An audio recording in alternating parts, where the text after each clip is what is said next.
ഈ നിയമസഭാ തെരഞ്ഞെടുപ്പിലെ പ്രചരണ പണക്കൊഴുപ്പിന്റെ പേരിൽ മാത്രമല്ല, പ്രയോഗ ഭാഷയുടെ പേരിൽ കൂടി കേരളത്തിന്റെ രാഷ്ട്രീയ ചരിത്രത്തിൽ ഈ തെരഞ്ഞെടുപ്പ് രേഖപ്പെടുത്തും.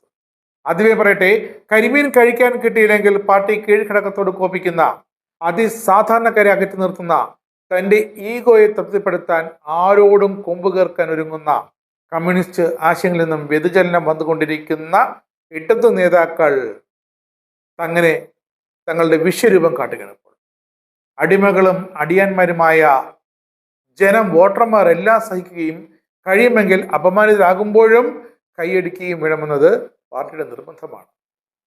നിയമസഭാ തെരഞ്ഞെടുപ്പ് വരുന്നു എന്ന് ആദ്യം ഓർമ്മിപ്പിച്ചത് ഇടതു മുന്നണി തന്നെയായിരുന്നു. സോഷ്യൽ മീഡിയയിൽ നിറഞ്ഞ് തകർത്താടാനുള്ള ഉപായങ്ങളും ഉപാധികളും പരീക്ഷിക്കാൻ മാധ്യമപ്രവർത്തകൻ കൂടിയായ പാർട്ടിയുടെ കണ്ണൂരിലെ ജില്ലാ ക്ഷണിതാവ് MP നികേഷ് കുമാർ നേതൃത്വത്തിൽ പ്രത്യേക സംഘത്തെ തന്നെ ആദ്യം CPM നേതൃത്വം നിയോഗിച്ചു. അങ്ങനെ പൗഡർ ഇട്ടുകൊണ്ടുള്ള PR മുഖം മിനുക്ക് പരിപാടിക്ക് തുടക്കമായി. മുഖ്യമന്ത്രി പിണറായി വിജയന്റെ പഴയ പാർട്ടി സെക്രട്ടറി ആയിരുന്നപ്പോഴുള്ള ധാർഷ്ട്യവും പരുക്കൻ സ്വഭാവവും തുടരുകയാണ്. അത് തെരഞ്ഞെടുപ്പിൽ തിരിച്ചടിയാകുമെന്ന് ഈ PR ടീമിന് നികേഷ് കുമാർ ഉറപ്പുണ്ടായിരുന്നു. അത് PR-ലൂടെ മറികടക്കാനുള്ള ശ്രമം ആവശ്യമായി വന്നു. മോഹൻലാലിന്റെ ജനപ്രിയതയും പൊതുസ്വീകാര്യതയും മുതലെടുത്തൊരു അഭിമുഖം എന്ന ആശയം യാഥാർത്ഥ്യമാക്കാൻ ഖജനാവിൽ നിന്ന് തന്നെ പണം മുടക്കി. ദോഷകൃത്തുക്കൾ ഇങ്ങോട്ട് നോക്കരുത്. അഭിമുഖത്തിൽ രാജ്യത്തെ പരമോന്നത ചലച്ചിത്ര പുരസ്കാരം നേടിയ ലാലേട്ടനെയും അതിശയിപ്പിക്കുന്ന അഭിനയമായിരുന്നു മുഖ്യമന്ത്രിയുടേത്. ചാനലുകളെല്ലാം കേരളീയർ കണ്ട അഭിമുഖം പിണറായിയിലെ ആ മനുഷ്യനെ അലക്കി വെളുപ്പിച്ച് അയയിൽ ഉണങ്ങാനിട്ടു.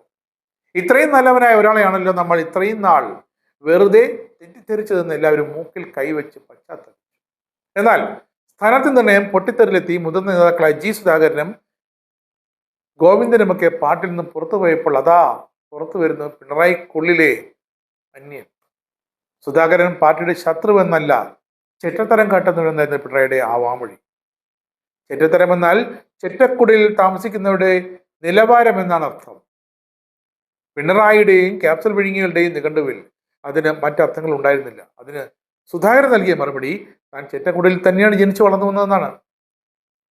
പിന്നെ പ്രസംഗമധ്യേ ചോദ്യം ചോദിക്കാൻ ശ്രമിച്ച സ്വന്തം പാർട്ടി അനുഭാവി തന്നെയായ ഒരാളുടെ അതങ്ങ് വീട്ടിൽ പോയി ചോദിച്ചാൽ മതി എന്ന ഒരു ആഭാസ പരാമർശവും കേരളത്തിന്റെ മുഖ്യമന്ത്രിയിൽ നിന്നുമുണ്ടായി.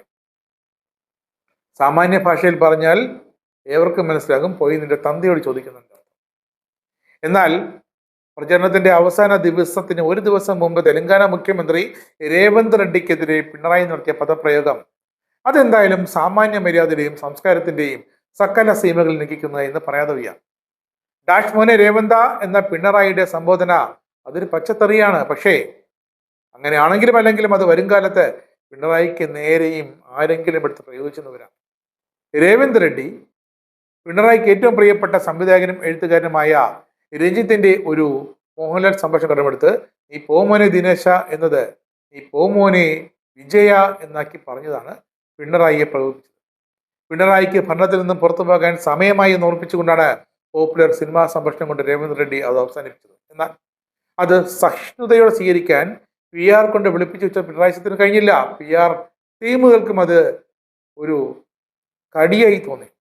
ഒരു സംസ്ഥാനത്തിന്റെ ആകെ വികാരം എതിരാക്കാൻ പോകുന്ന തെറി പറഞ്ഞ് മറുപടി നൽകിയ മുഖ്യമന്ത്രി തെലങ്കാനയിലുള്ള മലയാളികളുടെ കാര്യം പോലും പരിഗണിച്ചില്ല.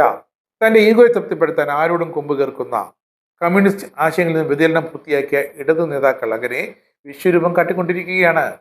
അടിമകളും അടിയാന്മാരുമായ നമ്മളെല്ലാം സഹിക്കുകയും കഴിയുമെങ്കിൽ കൈയടിക്കുകയും വേണം. അപ്പോഴും വാ മൂടിക്കെട്ടിയിരിക്കുന്ന പാർട്ടി സെക്രട്ടറി MP ഗോവിന്ദനെയും മുന്നണി കൺവീനർ TP രാമകൃഷ്ണനുമൊക്കെ നമ്മൾ ഓർക്കണം. എന്തുകൊണ്ട് അവർ വാ മൂടിക്കെട്ടിയിരിക്കുന്നു ഈ സമയത്തൊന്നും?